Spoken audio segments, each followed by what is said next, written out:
Lilo and Stitch, the live action remake. This video is without edits, if I'm being honest. Because I'm changing my editing software. I won't be using Wondershare anymore. I've had problems with it. It's an awful system, and if I'm being absolutely honest, if any of you guys are making videos or reviewing movies or even making anime videos or gaming videos, whatever, don't use Filmora Wondershare. It's an awful editing software. It doesn't work. And it just glitches all the time. So I'm going to be changing my software soon. But for now, this is just going to be without any pictures or edits. So if you watch for my magical effects, you're going to be very disappointed. So I hope you don't. So it's just going to be a normal video today. So Lilo and Stitch was first released in 2002, and when I was a kid, I loved the animated special. It was absolutely brilliant. I mean, it was inspired by so many great Disney classics, and it was a new kind of film. You know, an alien comes to Earth, makes friends with a little girl. Their friendship becomes part. Their friendship sort of drives towards familyness and togetherness, and what it's like to be part of a family. And then obviously the music was also done by the incredible Mr. Elvis Presley, the king of rock and roll. So that made the movie even more desirable for people. And they do use some Elvis. They still do use Elvis's songs in this film. They are sung a little bit by a different person, but they do a little bit of a tribute to Elvis Presley. So when I first saw this, I wasn't sure. The first release clip came out, and I was like, I was worried about it. I was like, oh, please leave it alone. And then obviously I watched the Disney Expo, and they did like a first sort of look at Lilo and Stitch, and I was amazed. I was in love with the CGI. I was in love with the cinematography. I think they've done really well with bringing Stitch to life, and I bet so many kids love this. It is, to be fair, a great success. It's not brilliant. There are a couple of problems with it, but it's a great success. It is actually a lot better than I thought it was going to be. If you haven't seen Lilo and Stitch, right? If you haven't seen Lilo and Stitch, where the hell have you been? Like, seriously? Are you living in a box? Have you been living in the country? How the hell have you missed this film? Seriously. I'd be very surprised if someone turned around and said, I've never seen it. Because I'd be like, go on Disney Plus and watch it right now. So it came out and people loved it. And obviously the story, I'm just going to break down the story very quickly for you. Dr. Jumba Jukiba creates a illegal experiment 626, aka Stitch. And when the Grand Council woman orders Stitch to be destroyed, he escapes in a red ship to Earth and ends up in Hawaii, where he meets a lovely little girl called Lilo who has no friends, and she makes friends with this blue alien, and obviously that's why it's called Lilo and Stitch. The Grand Council woman sends Jumba and Pleakley to Earth to stop and bring Stitch, to capture 626 Stitch and bring him back. And there's all these comedy moments where they're trying to capture Stitch. It's quite funny. The story sort of follows the same, apart from like new characters that get introduced. For example, David's mum is in this time, and there's a couple of changes, but it sticks quite well to the animation. Actually, there is one small massive change that didn't agree with people. It annoyed me a little bit, which is why I can't say it's brilliant. It's good, it's great, it's not fantastic, but it is a live action success. It is definitely a live action success.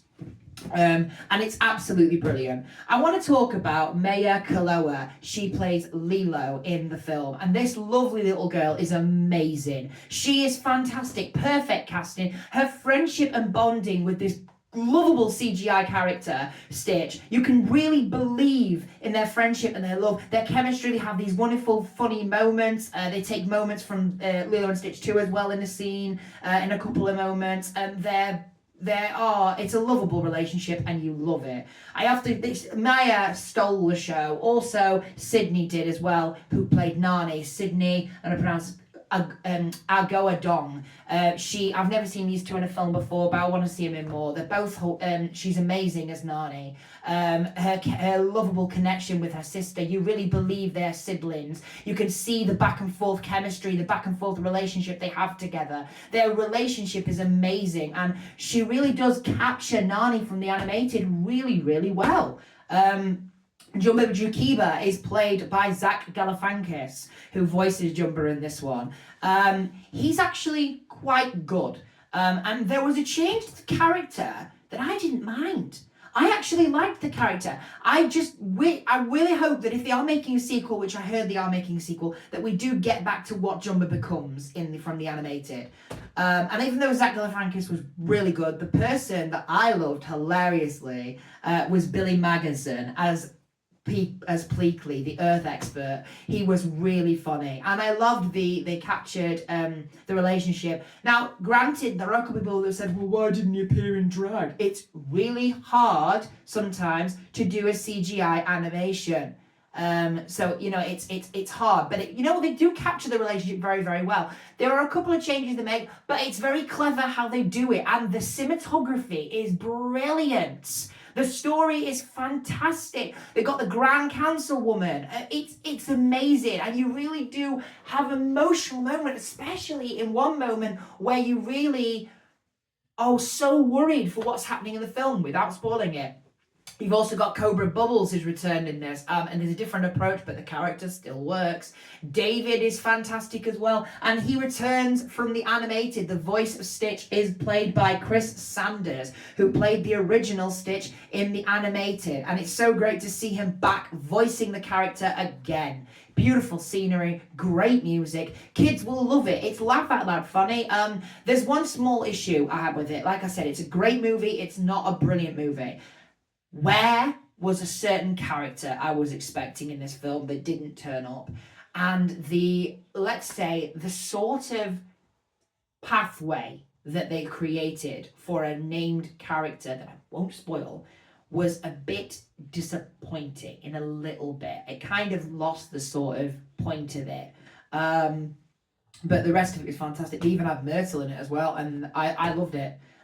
It was great. So yeah, there are a couple of characters that were missed out that I would have loved to see it, and some of the storytelling in a little bit in the film I didn't think it worked. However, I did like a change they did make in the film that really did bring a certain character's journey to life without spoiling it. But Lilo and Stitch, the live action, is actually really good. It's a very good film. I would implore you to watch it. It's a great movie. It's not brilliant, like I said, but it's reasonably good, and I can't fault it. So for all those reasons, I'm gonna give 2025's live action adaptation of Lilo and Stitch 4 stars. So, Lilo and Stitch, have you seen this yet? Please take your kids. If you've got kids, go take them to see it. It's a really good movie. They will be in love. Adults, you'll have a nostalgia throwback. Us millennials are watching this film for our childhood. I'm telling you right now, because it was really, really good. We were honoured to watch it. A lot of girls went to go see it in costume as well. They were really into this film. So thanks for watching, guys. Have a great week. If you want to see any more movie reviews, then subscribe to Movie Madness for more. Thanks for watching. I will see you in my next movie review.